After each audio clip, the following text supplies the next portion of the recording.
Hey, you getting this so far? So, in part 1, we're applying the 7 difference formula, figuring out angles that we wouldn't normally know, utilizing the angles that we do know something about to actually apply the 7 difference formula and then to get the actual ratio for that particular angle, right? Now, for example 10 where we left off, did you notice that we can also do it this way too?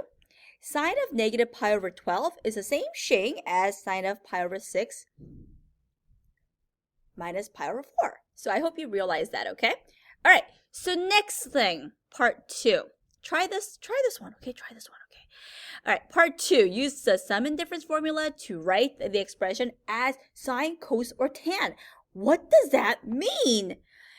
Well, now you'll see that number 14 and 16, it's obvious that the formulas have been applied. So now we have to go backwards. Beep, beep, beep, beep, beep, beep, beep, beep, beep, beep. Go backwards or go backwards, okay? Go backwards and try to see what was the sum, pi over 3 and pi over 7, what were they a sum of? Right? And then write the expression write the actual sine expression or cosine expression or tangent expression. Now, first thing you should notice is that number 14 and 16 here, this one is sine, cos, and it's a minus. So I know that these formulas might be new to you, but have you realized that this is definitely a sine, a sum or difference of a sine, right? It's a sum or difference of a sine, and it's a minus here. So you know for sure it's going to be something like this. I hope you recognize that, okay?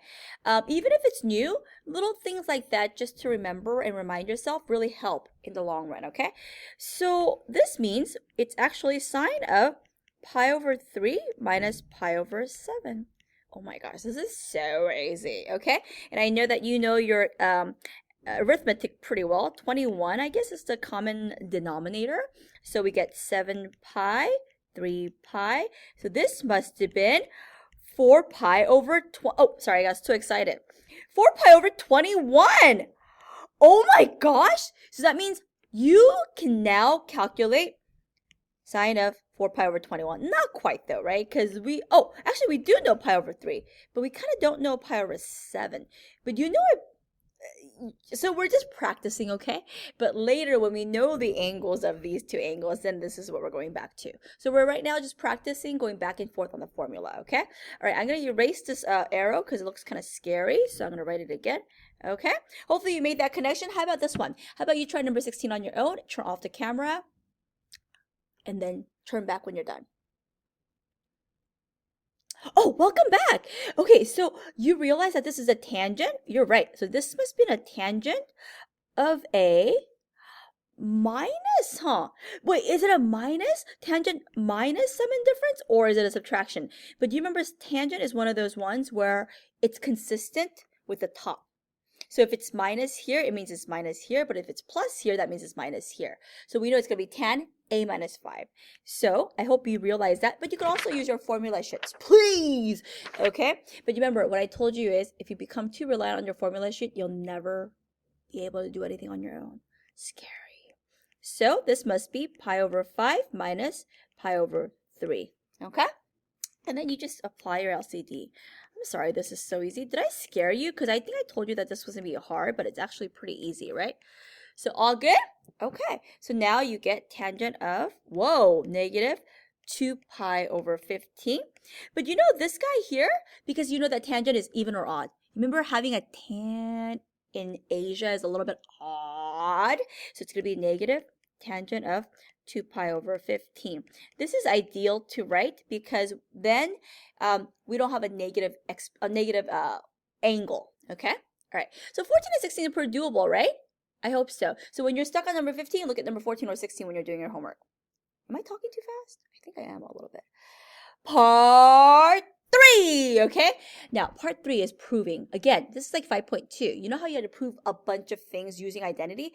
Proving the left side and the right-hand side, right? So we're going to be doing the same kind of thing here. Should I use a left-hand side or should I use a right-hand side? As always, choose the more complicated side to work with. Or if both sides are kind of tricky-dicky, what you're going to do is simplify left-hand side, simplify the right-hand side, and make them the same. All right, let's try this. already on number 25, I think you can tell that the left-hand side is way more difficult looking, okay? But keep your eye on the prize here. You're trying to reach sine. So if you find that when you're doing this question, you're not really doing anything and then you're not approaching sine, just stop and then start over, okay? Try a different technique. Now, I can already tell that this is a cosine difference formula. Cosine difference formula is cosine, right? Is it a minus or is it a plus? Remember, the cosine is the weird one. So it's a plus and it's a sine x. So, oh, I forgot to specify that I'm starting with my LHS, okay? My LHS. Cosine plus sine.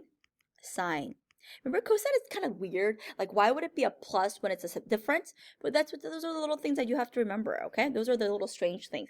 It's kind of like how I'll remember the weird things about you. Okay, and all the good things too, but mostly the weird things, okay? All right, so let's try this. Cosine of x times cosine of pi over 2 is what? 0. Cosine of x, sine of pi over 2 is 1. So that actually equals, oh, so no, I didn't mean the 1. I meant sine of x, right? Sine of x, and this guy is 1. Sine of pi over 2 is 1. So therefore, this is sine of x because this is 0. And this is sine of x. So that means this guy equals the right-hand side. So we've proven our identity. Easy peasy. You're like, wow, this section's so easy. I'm so amped. That's great. But just watch out, okay? All right. Now, number 27, you may be wondering, wait, which side looks more complicated, right? You're probably wondering that. But I want you to remember is this. This guy looks more expanded, okay? So maybe I could expand this. It's harder to, I think, compress rather than expand. So I'm going to try to expand this to look like this, okay? But you're right. Like, Miss Chang, you told me to choose the more, to like you told me to use the more complicated side on this one, but this one looks more complicated. That's the thing about these questions. You have to be nimble, okay? You got to know what to do as different situations arise. So what are you going to do? I'm going to expand using LHS, okay? That's not a high school. That's not Lowell High School like in San Francisco. This is left-hand side. So we're going to use a sine. Look at your formula, but we're using the sum of sine formula. So I go sine of x, cosine of pi over 6, plus, because sine is very just whatever it is. And I'm going to go, I know in your formula it says something a little bit different, but it doesn't matter because it's just commutative property. So I'm going to go, sine of pi over 6 and then cosine of x. I like just going sine, cone, sine, co, sine, co, sine, co. I think it makes more sense to me, okay? But if you want to write just like the formula sheet says, you can do that, okay? Now let's calculate. I get sine of x, cosine of pi over 6 is 1/2. Just kidding. What is it? Oh yeah, it's 1/2. Okay. Plus sine of pi over 6 is, oh, just kidding. It's root 3 over 2. Sorry about that. Okay, root 3 over 2. And then sine of pi over 2 is 1/2 and cosine of x. All right. Now when I simplify this, what do I get? Oh, wait. Is this good? Yeah, it's good. Oh, shoot. So I get root 3 over 2 sine of x. But remember, keep your eye on the prize. You're like, am I getting there? Oh my God, I'm getting so close. So plus 1/2 cos x. So you're like, wait, that equals the right-hand side. You're like, wow, Miss Chang, these are a joke. But don't discount them. It gets tricky. I'm warning you, okay? If you think it's so easy and you don't need to do anymore, I don't know. I wouldn't trust yourself. Okay, it's much better to be really prepared, okay? Number 47. Oh my God, it already got trickier and dickier. Okay, if you want to stop the video and try these one on your own, you can do that, okay? But obviously, I'm going to use the left-hand side because I think I can actually condense it to make it this. So I'm going to use LHS. And remember, keep my eye on the prize, okay? Okay. Woo! I'm going to be practicing a lot here. This looks like it's a difference of the sine rule minus sine of y cosine of x. Now I'm going to put a big fat parentheses here around that because now I'm doing the second part. Sine of x, sine of y plus sine of y cosine. Oh, dun. I know you were yelling at me from the video. I could hear you actually. Sorry, sine of y and cosine of x, right? Okay. Oh, and I'm going to, put big parentheses. Woo! Look for commonalities. What can you combine? Combine likely terms, right? Combining likely terms, combining likely terms, combining likely terms. And I end up with sine x cos y plus sine x cos y only, because what happens? Hiya! Minus and a plus there. So you end up with 2 sine x cos y, which is the right-hand side. Woo-hee! Yeah! Easy peasy. Okay? All right. Now, why don't you try the next one on your own the best you can and turn back the video. Okay? And then we can compare answers on the next video. Bye!